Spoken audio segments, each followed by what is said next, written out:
In this video, I'm going to walk you through how to add next of kin to Piggyvest account. So all you just need to do, just click or open your Piggyvest account, then click on account right here, then scroll all the way down to my account settings.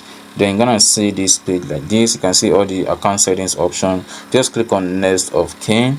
Then you see a page where you can provide your next of kin details. You can see your next of kin is the closest living relative to you. The next of kin relationship is important in determining inheritance right if a person dies without a will and has no spouse and or children. We will contact or reach the person if we are unable to make contact with you after a long period of time. So you can see next of kin, provide the details, what's the relationship with the person, maybe your mother, your father, your brother or sister. You can see there are a lot of them. So husband, you can provide the next of kin email, the next of kin phone number, then click on update next of kin, and then that is how you can add your own next of kin like that. So it's very simple.